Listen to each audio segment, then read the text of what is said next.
Hello everybody, I'm Jimmy Fantastic. Welcome to the Blood Bowl 3 2025 World Championship Group Stage. This is the second video. We're going to look at sections of the draw here. There's 16 groups. So we're going to look at E to H today. Let's get into it. The draw's already been done and everything. The matches are scheduled. We've got 2 direct ticket holders in each group versus 2 play-in ticket holders. And as you can see, Diomed, the favourite for the tournament maybe.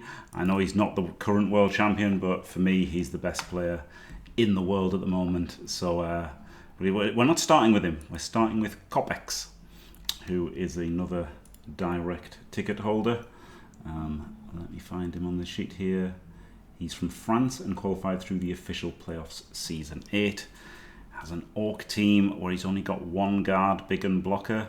Most of his skills are on the blitzers. He's got 3 goblins, including the 11th player. So, yeah, I'm not a fan of this build. So that's not, don't know how good he is as a player, but I'm not a fan of his build. So it's not a great sign, is it? Diomed here is from parts unknown and qualified through the Winter Super League.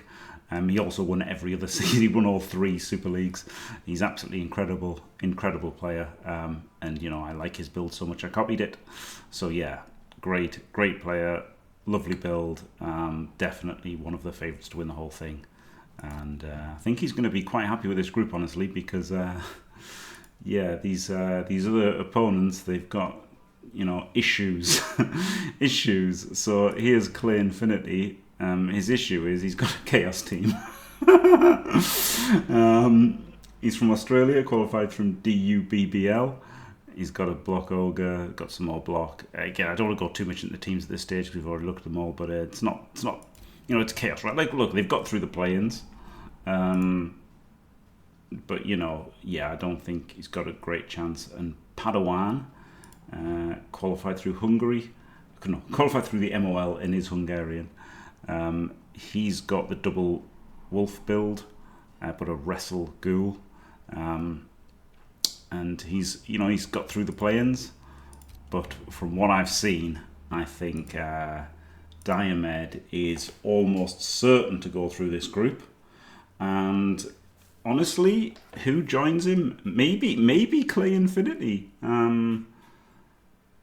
I don't know. I find it very hard to call this. I don't know anything about Kopex apart from I don't like his build. And I think it's going to be close between the other 2. So, but I think they're, obviously I don't know Kopex, but on the balance of probabilities, I think the other 3 are a distant second to Diomed in this group. I think I don't want to glaze him too hard, but this seems a really, really good group for him. But look, anything can happen, right? It's not like these people are useless or anything, and they're all bash teams, so they can all just get lucky and stuff. So he's certainly not guaranteed to go through by any means. He could absolutely go out in this, right? But for pre-tournament favourites, I think this is as close as you can get as a lock, really. Right. Then we've got Group F. This is a group here. We've got Bright and Olivier Dulac as the direct ticket holders, and Benbow Baggins and Gogo Bay as the play-in ticket holders. So, some big names here from Blood Bowl 3, really. Pretty much all of them. So, we've got Bright. He qualified through PI, and he's got an Orc team. He's got guard biggins like that, mighty blow guard. It's all right, innit? He's got a couple of goblins to facilitate the troll. I'm just not such a fan of the of that orc build or orcs in general. But they're still good, right? They're not bad. They're not bad in any way, the orcs. But they're just they seem a little bit, I don't know, boring and prone to just falling apart, right? They're just they're good, but they don't have anything special. They don't have anything magical about them. So workman-like, but I feel again, over all the rounds, eventually they're gonna falter in one of them. Is the problem. We've got Olivier Dulac. His name is now not the number one. He was number one in tabletop for many years. Now he's been overtaken by Clement, I think, a fellow Frenchman. Olivier qualified through Champions Cup Season 6. The funny thing is, of course, Clement doesn't really play much on Blood Bowl 3. He's been in some of the arena finals, I've noticed. It would be nice to get all of the top tabletop players on Blood Bowl 3, wouldn't it? And see what they're all made of. But Olivier has certainly done well on Blood Bowl 3 at Super League and stuff. Know him quite well. He's a top player. He's not gone wrestle, but apart from that, it's a pretty standard Skaven team. So you're going to be betting on him doing pretty well. Gogo Bay was quite unlucky last year. He got, in my opinion, the worst possible draw for the knockout phase, because I think he won his group, and I think I was second in my group, and then he got me in the first round, like the round of 32. Then he would have had to play Davo, then he would have had to play Olivier Dulac, then he'd have had to play Diomed, and then he would have had to play Andrew in the final. So I think he had literally just got the worst draw possible. So yeah. Now he's from Canada, qualified through Crenbow. He's taken the Christopher B build, which I think is maybe the best build. I do like this build a lot. And now he's got the worst group in this, because he's got Brighton, Olivier, and Benbow. Benbow Baggins is a lovely chap from the UK, qualified through official playoffs Season 8. Play Lizards all the time, so he's not that lovely, I guess. And he's got a stand firm Crocs. Probably, should have been 6 block. Got 12 players in that. But, it's completely... Like, the thing is, Lizardmen are just busted, right? They're so overpowered. But, they're susceptible to dicings. That's the problem, right? Like, if they lose a Saurus or two, things can go wrong. They can fail pickups because they don't have sure hands. They've got minimal rerolls. So, like, they're unbelievably strong, but they're also kind of, like, brittle, if you like. And also they've got the bad matchup versus Wood Elves, which Wood Elves aren't in this tournament. There's one Wood Elf team. So they are a really, really strong pick for this tournament. I thought more people should have taken Lizardmen. That nearly put me off taking Necromantic, because Necromantic struggle versus Lizardmen. But yeah, Lizards are a really, really, really powerful team. So while Benbow might not be as good at Blood Bowl as Brighton Olivier Dulac, no offense, that's people shouldn't take offense at that. Sorry, I'm just making a call. Okay, I don't profess to be a god of Blood Bowl and know everything about everybody, but I'd say in this group, Olivier Dulac and Bright are the favourites, purely on coaching, and then racial matchup wise, there's a bit of everything in there. So it's quite cool, isn't it, having the 4 different races. It probably all balances out a little bit, right, between the different ones. Lizards don't like elves as much. They do like orcs.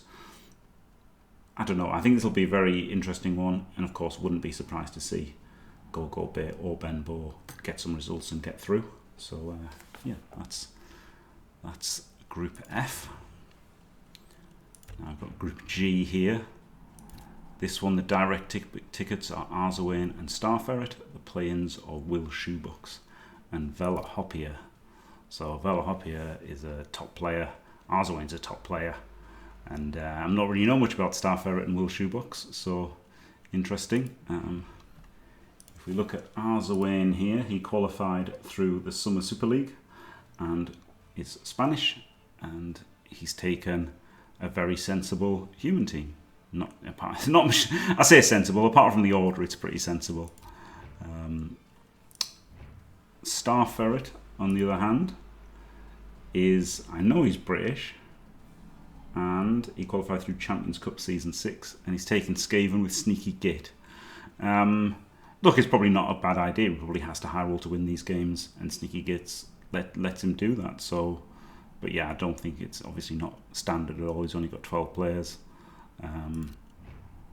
But yeah. Now the thing about Veli is, I do think Veli's a great player, but I'm not a big fan of his build at all. So he's from Finland, qualified through Arena Finals Season 8. He's got a guard, blitzer, a dodge tackle blitzer, wrestle catchers, dodge catcher, leader, Sneaky Git, 12 players. And honestly, he should probably have lost one of the games at least in the play-ins versus the Dwarves.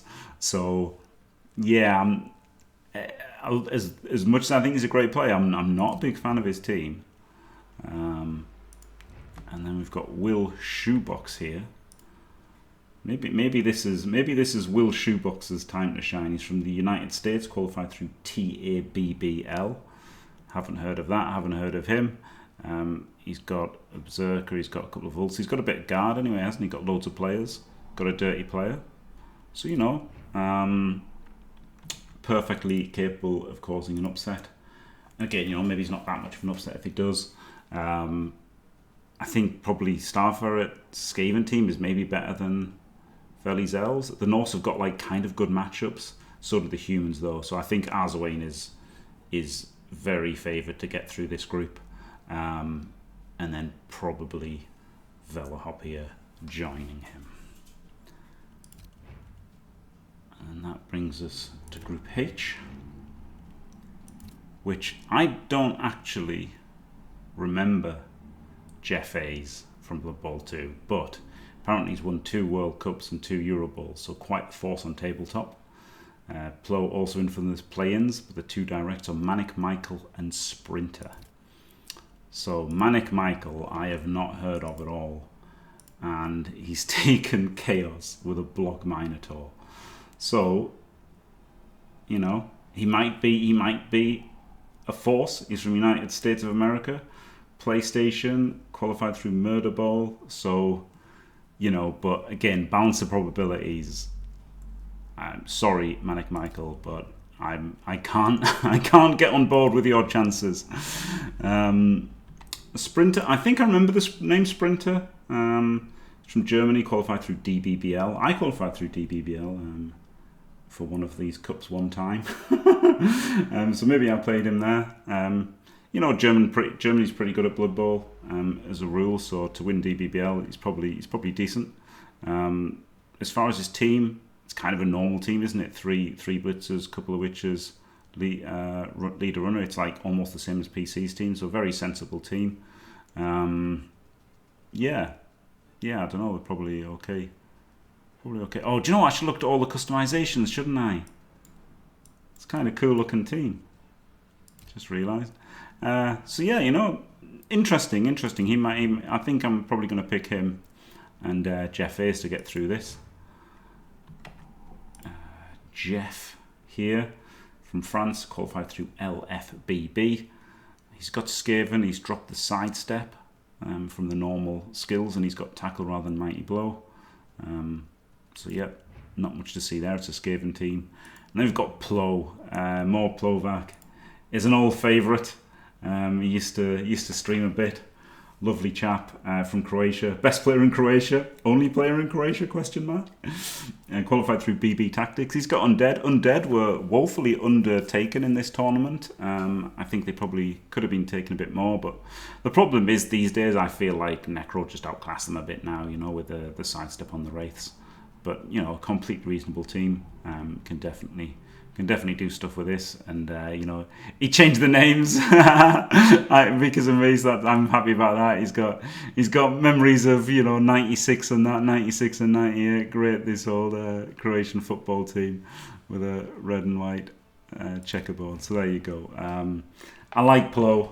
I do like Plo, but again, on the balance of probabilities, it's probably Jeff Hayes and Sprinter that are the favourites for this, but. Look, Undead can just smash Skaven. Chaos with a Minotaur, maybe they can get lucky. But yeah, racial-wise, I think it's probably is Sprinter's got the edge on those. And then obviously Jeff Hayes has probably got the edge on coaching. But again, let me put out this disclaimer. I don't know everything. I'm not purporting to know everything.